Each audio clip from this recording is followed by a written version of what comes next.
Magandang hapon. Narito na ang PIA News Cordillera.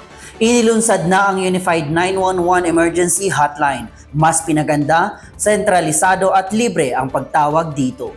Sa Unified 911 Emergency Hotline, handa ang PNP, BFP at BGMP na maghatid ng agarang tulong mula sa sunog at seguridad hanggang sa kalusugan at iba pang emergency. May report si Nathan Clemente. Mas napaganda pa ang family and community safety sa ilalim ng bagong Pilipinas. Kasunod ito ng paglulunsad ng Nationwide Unified 911, isang single hotline na pumalit sa mahigit 30 local emergency hotlines. Sa Unified 911 na pagsama-sama ang emergency access para sa police, sunog at medical o disaster response. Sa pamamagitan nito ay mababawasan ang pagkaantala at pagkalito sa rami ng hotlines. Katuwang ang PNP, BFP, BGMP at mga lokal na gobyerno, layunin ng inisyatibo na pagandahin pa ang network at response protocols. Bago po ginawa to, ang tawagan po para sa emergency response ng Pilipinas ay we had 35 LGUs with their own numbers. We had the PNP, we had the BFP with another 200 numbers. Then we have 40,000 barangays where the constituents who would first call the barangay captain to call for help before they would call the BFP or the PNP or any other response center. So the Philippines, being a very, very complicated country, even became more complicated with the emergency response. Today, we have one number, and that's 911. Libre ang serbisyo at maaaring tawagan 24 oras, Lunes hanggang Linggo. Nadesenyo ito para umintindi at sumagot sa tawag sa Tagalog, Cebuano, Ilocano, Waray, Tausug at iba pang lengguwahe sa Pilipinas. Ang target response time ay 5 minuto kung saan may mga nasanay na tumanggap ng tawag at handang tumulong sa mga tatawag sa panahon ng krisis. Dito po si Nathaniel Clemente para sa PIA News Cordillera.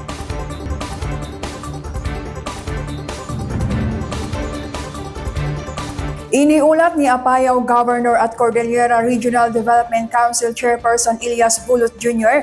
ang mga pagbabago at pag-unlad sa rehiyon sa nakaraang taon sa kanyang State of the Region address nitong Miyerkules. Mga bagong private sector representatives nanumpa. Narito ang report. Inilahad ni Apayao Governor at Cordillera Regional Development Council Chairperson Elias Bulot Jr. ang mga nakamit ng rehiyon noong nakaraang taon. Sa kanyang State of the Region address nitong September 10, iniulat nito ang positibong pag-unlad ng ekonomiya at ang pagtaas ng gross domestic product. Sinabi rin nito na bumaba ang bilang ng mga mahihirap at naitala ang stable prices at mas malakas na purchasing power ng mga residente. Anya, nakapagtala rin ang rehiyon ng mas maraming oportunidad para sa trabaho at pag-unlad. Our provinces, HUC had a lower poverty incidence compared to the national figures. Ibinahagi rin nito ang ilang potential investments para sa rehiyon, ang mga achievements sa edukasyon, pagprotekta ng kapaligiran at likas na yaman, progreso sa governance at institutional performance ng mga LGUs at ang nagpapatuloy na hangarin para sa otonomiya. To address the concerns raised by our economic managers on the fiscal viability of autonomous region, a proposal was crafted on determining the structure and personnel, revenue generation expenditures, and fiscal viability of the Cordillera Autonomous Region.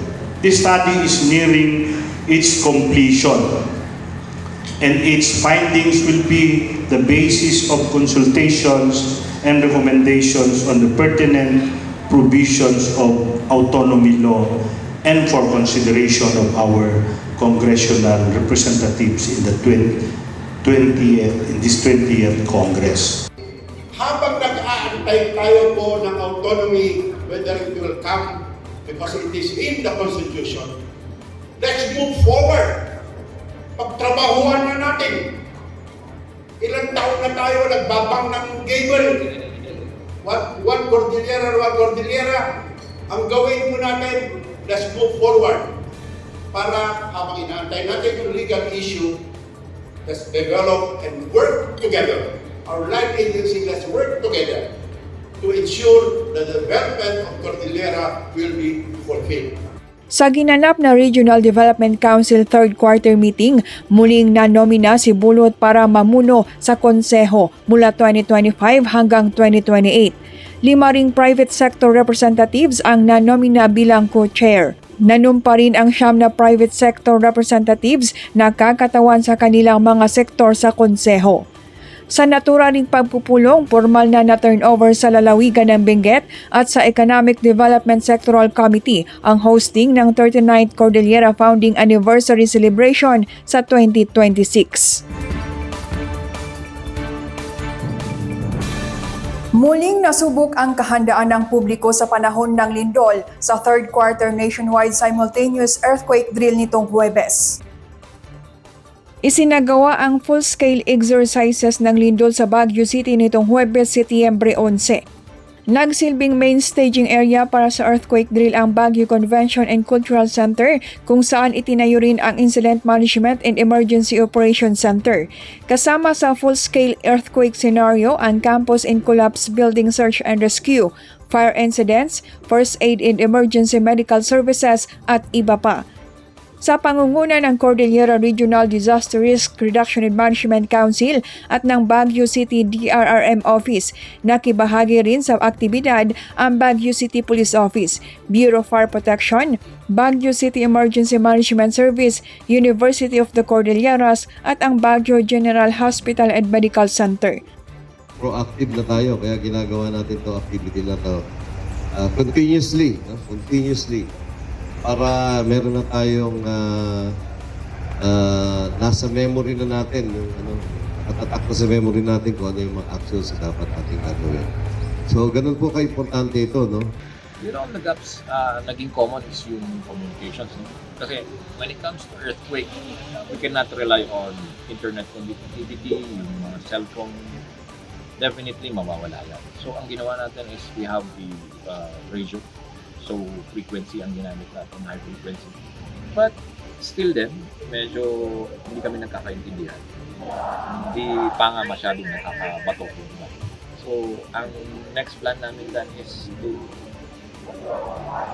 procure better equipment. Kasi yung ginagawa namin is, gamit namin a while ago is analog radio. Medyo hirap siya mag-. So, we're looking at digital and other forms of communication. Pagsapit naman ng alas 4 ng hapon, nakiisa ang iba't ibang ahensya at tanggapan sa third quarter National Simultaneous Earthquake Drill. Binigyang diin ni Department of National Defense Senior Undersecretary Ireneo Espino ang kahalagahan ng pagtutulungan ng mga ahensya. Anya, ang drill ay hindi lang exercise kundi paraan din ito ng pagpapalakas sa kahandaan ng bansa sa anumang sakuna. Patuloy namang isinusulong ng DOST PHIVOLCS ang pagtataguyod ng earthquake awareness and preparedness.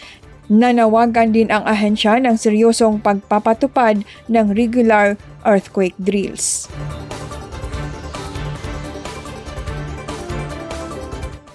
Libo-libong aplikante ang nakibahagi sa job fair na isinagawa sa Baguio City bilang bahagi ng selebrasyon ng 125th Philippine Civil Service Anniversary.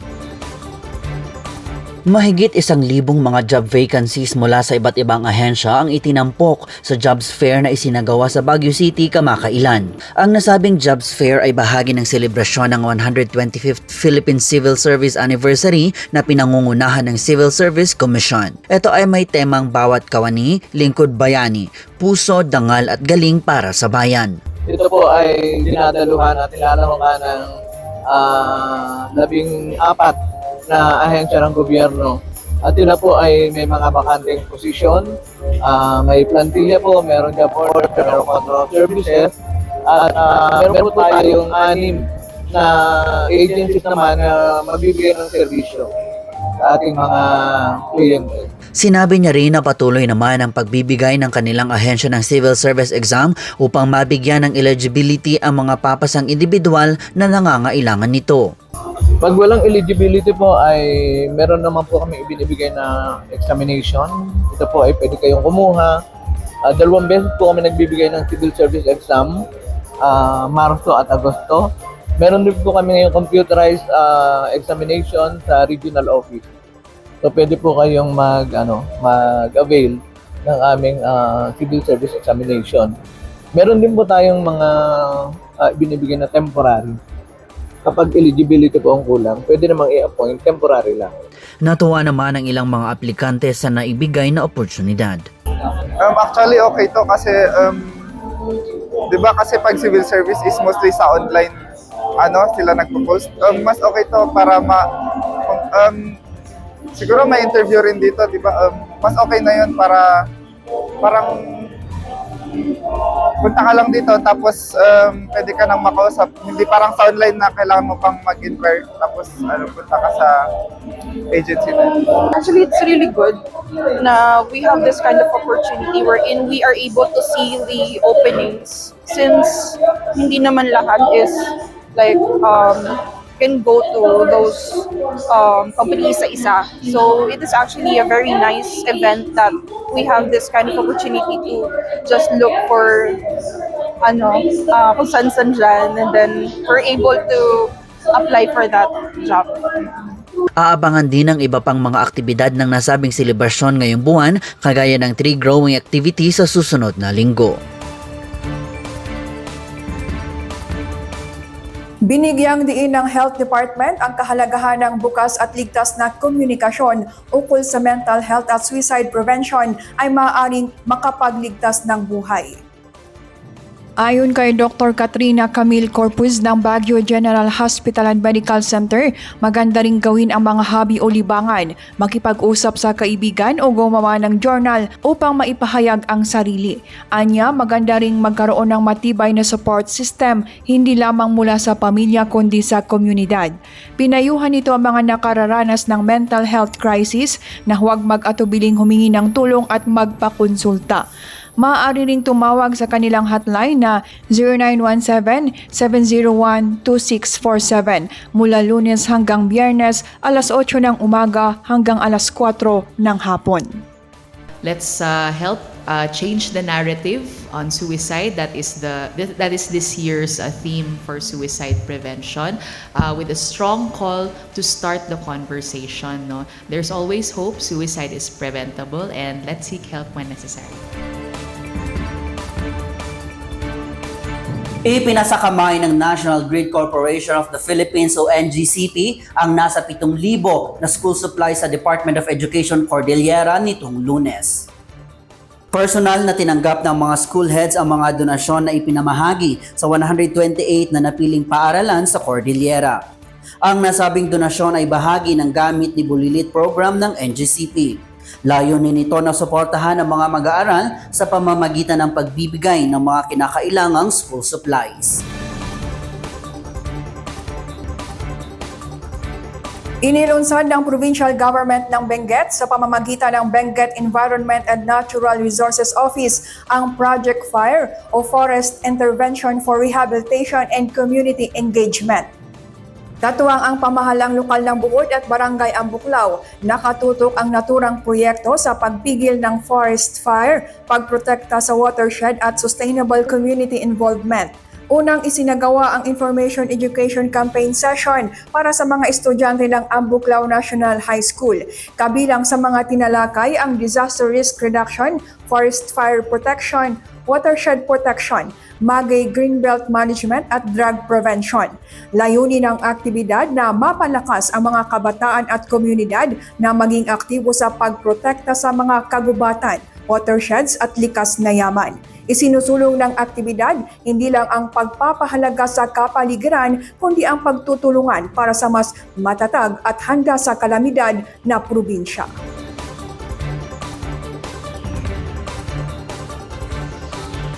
Inilunsad ng Bugyas Benguet ang kauna-unahang out-of store sa bayan sa Bugyas Pasalubong Center, Abatan Public Market, kamakailan.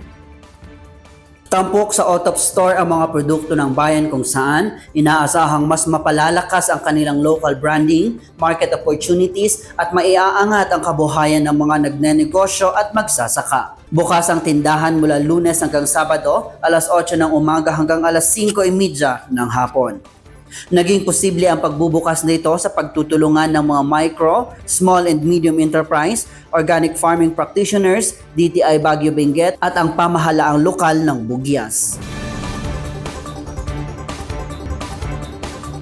Bilang suporta sa direktiba ni Pangulong Ferdinand R. Marcos Jr. na ilapit ang serbisyo sa mga tao, nagsagawa ang Regional Drivers Education Center ng Department of Transportation Cordillera ng libreng theoretical driving course sa Mangkayan, Benguet kamakailan.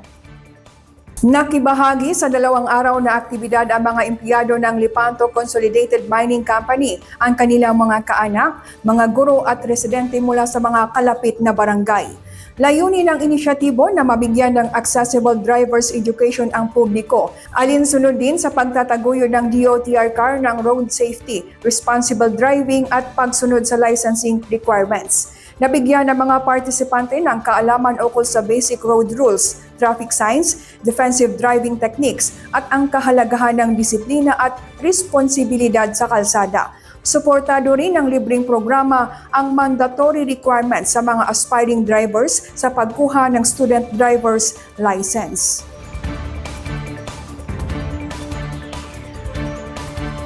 Nagtipon-tipon ang iba't ibang stakeholders sa Baguio Creative General Assembly 2025 na ginanap nitong Merkules sa Baguio Convention and Cultural Center. Mahalagang papel ng creativity sa iba't ibang aspeto tinalakay. Narito ang report. Nagtipon-tipon ang iba't ibang miyembro ng creative sector mula sa Baguio City, La Trinidad, Itogon, Sablan, Tuba at Tublay para sa kauna-unahang Baguio Creative General Assembly kamakailan. Layunin ng aktibidad na ito na magkaroon ng mayabong na dialogo at pagbabahagi ng kaalaman ang nasabing sektor. Ito ay upang tugunan ang mga hamon na kinakaharap ng creative industry at tuklasin ang mga oportunidad para sa inklusibo at napapanatiling paglago ng malikhaing ekonomiya. This assembly is a fitting platform for dialogue, collaboration, and knowledge sharing. Here, we acknowledge not only our challenges but also the great opportunities that lie ahead for our creative economy. Baguio has always been blessed with an abundance of creativity mula sa ating weaving, wood carving, visual arts, music, culinary traditions, hanggang sa contemporary expressions ng ating mga kabataan. These are not just artistic outputs, they are reflection of our identity and our heritage as a people. Mahalagang bagay naman para sa ilang miyembro ng industriya ang nasabing pagtitipon.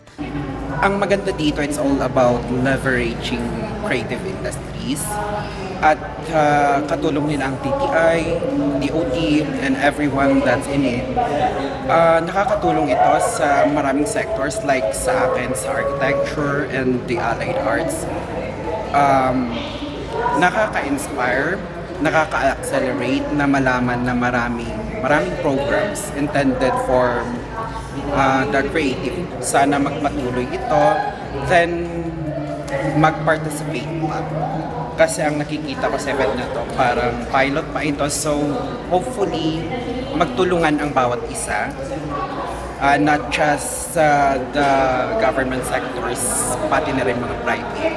Ang aktibidad ay inorganisa ng Creative Baguio City Council o CBCC, ang policy advisory body ng lungsod na siyang nakatuon sa pagbibigay suporta sa creative community. Dinaluhan naman ng creative industry stakeholders, national government agencies, mga lokal na pamahalaan, educational institutions at media partners ang nasabing aktibidad. Binisita ng mga miyembro ng Kalinga Apayao Religious Sector Association at iba pang civil society organizations kasama ang Provincial Project Monitoring Committee ang ilang proyektong pang-infrastruktura sa Tabuk City noong September 9. Layunin ng regular field monitoring na masiguro na tama ang implementasyon ng mga proyekto. Ininspeksyon ng monitoring committee ang construction ng medical center sa Barangay Agbanawag at ang Lacnog Bridge Project sa Nambaran, Isabela Road. Kabilang din sa minonitor ang flood control structure sa Chico River sa Barangay New Tanglag na inaasahang makukompleto sa Disyembre, ang solar pump irrigation system sa Barangay Balong at ang construction ng kwarto ni Neneng sa PSWDO compound Barangay Bulanao.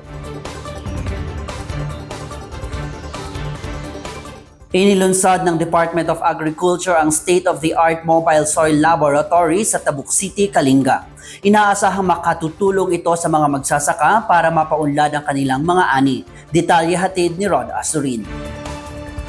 Mas pinadali na ang pag-access ng mga magsasaka ng Tabuk City sa science-based soil analysis matapos ilunsad ng Department of Agriculture, Bureau of Soils and Water Management ang makabagong mobile soil laboratory sa lungsod noong September 9, 2025. Ang pasilidad ay bahagi ng National Soil Health Program ng ahensya na sumusuporta sa agenda ni Pangulong Ferdinand Marcos Jr. sa food security at makabagong agrikultura.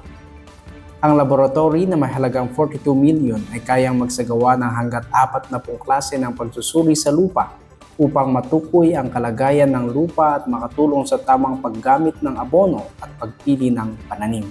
Nagpasalamat si Tabuk City Mayor Darwin S. Raniero sa inisyatibo at tinawag itong game changer para sa lokal na agrikultura.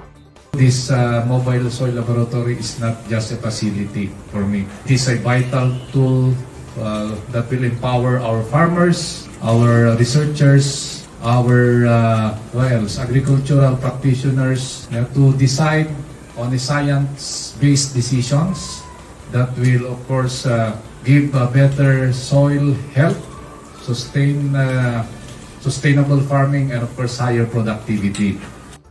Inimukti niya ang mga magsasaka sa lungsod na samantalahin ang serbisyo kasabay ng pagtutulak ng lungsod sa mas makabagong pagsasaka. Mula sa PIA Kalinga, ako si Rod Asurin para sa PIA News Cordillera.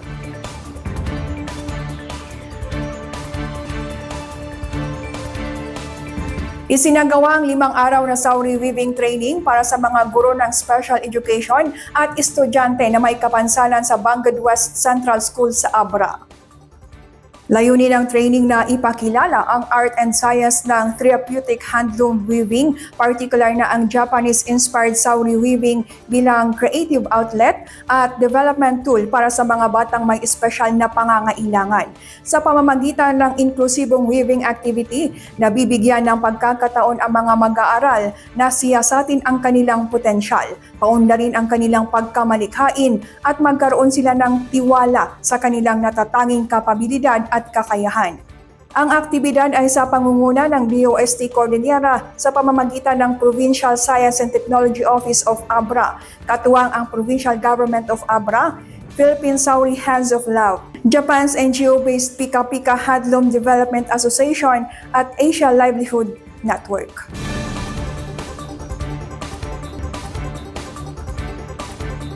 Patuloy na pinalalakas ng Department of Information and Communications o DICT Cordillera ang kanilang internet services upang marating ang mas marami pang liblib na lugar. Kabuo ang 33 na free Wi-Fi for all sites ang inilunsad sa lalawigan ng Ifugao. Kamakailan na ipinasakamay ng DICT Ifugao ang free Wi-Fi for all services sa mga bayan ng Lamot, Lagawe, Banawe, Kiangan, Asipulo at Hungduan. Sa pamamagitan nito ay libre at mas mabilis na ang internet connectivity na maaaring ma-enjoy ng mga komunidad. Ang pagpaparating ng internet connectivity sa mga liblib na lugar ay bilang tugon sa kautusan ni Pangulong Ferdinand R. Marcos Jr. na palawakin pa ang internet access sa bansa. Pinalalakas ng pamahalaang lokal ng Aguinaldo Ifugao ang kanilang kahandaan sa anumang kalamidad. Naging matagumpay ang negosasyon ni Mayor Clemente Talusig sa land donor na si Johnny Robles para sa paglalaan ng lupang pagpapatayuan ng evacuation center. Nagpasalamat si Mayor Talusig sa pagpayag ni Robles na ilaan ang bahagi ng kanyang lote bilang suporta sa nasabing inisyatibo. Inaasahang sisimulan na ang pagpaplano para sa pagpapatayo ng evacuation center sa Barangay Munggayang.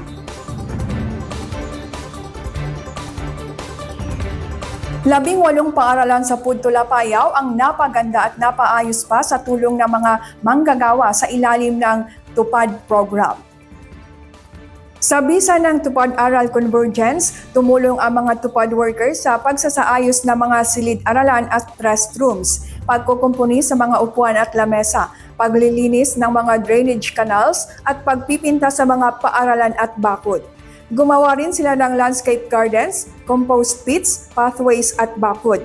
Ang mga nasabing programa ay sa pagtutulungan din ng Department of Labor and Employment, Department of Education at pamahalaang lokal ng Puntol.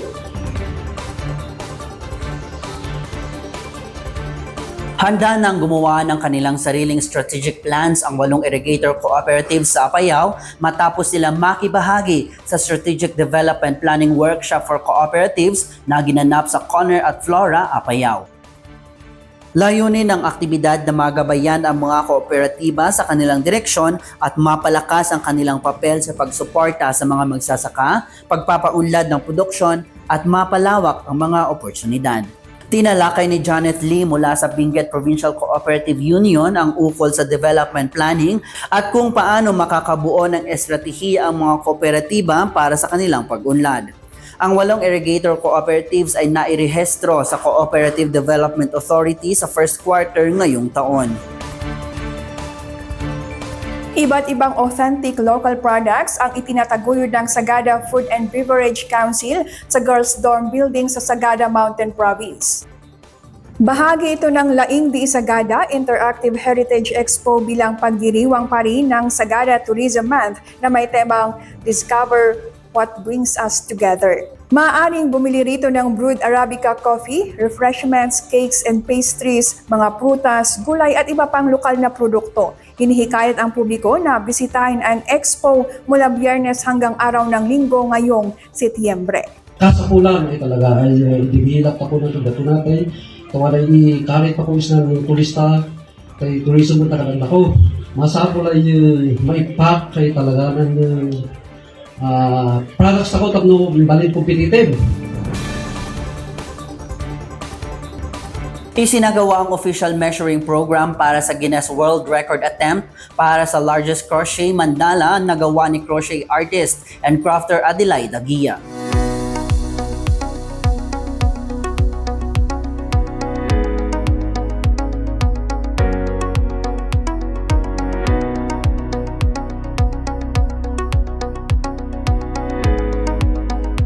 Bumuhos ang suporta mula sa iba't ibang sektor para sa isang artist na sumusubok sa Guinness World Record para sa pinakamalaking crocheted mandala ng isang individual. Nitong Huwebes ay formal nang sinukat ang higanteng crocheted art ni Adelaida Gia, isang lokal na artist mula sa Baguio. Yung ginagawa po namin sa process ngayon, isa po sa requirement ay kailangan po may witnesses. So ito pong ginagawa namin na public viewing po na ginagawa ni Ma'am Adel mismo, yung kanyang attempt for largest crochet mandala created by an individual. So isa po yun sa mga kailangan po publicly viewed ito. So salamat po ulit sa SM Baguio for giving us an opportunity to showcase her craft. At isa pa din pong witness ay kumuha din po kami sa St. Louis University ng instructor. Meron po siyang background on theology, si Ma'am Chip, to verify po na yung ginagawa natin ay talagang mandala. At meron din po tayong kinuha from St. Louis University na seasoned instructor on home economics to verify na yung ginagawa po natin ay totoong yarn. Nagpahayag naman ng pasasalamat si Gia sa lahat ng suporta at ibinahagi na layunin niya ito hindi lamang para sa kanya, kundi para sa rehiyon at sa karangalan ng bansa. Nagpapasalamat po ako sa lahat ng mga nandito. And ma-witness napaka-talagang moment sa aking pamilya. Ang kanyang crocheted mandala ay may diameter na 6.114 meters, 3.057 meters na radius at area na 29.359 square meters. Ang resultang ito ay susuriin pa ng Guinness World Record pagkatapos maisumite ang mga dokumento.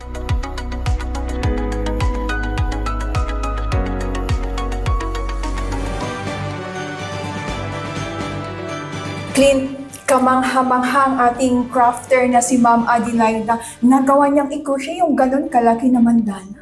Tama, at sana nga ay madagdagan pa ang Guinness World Record holder dito sa Cordillera para maipakita natin ang galing ng ating kakailian.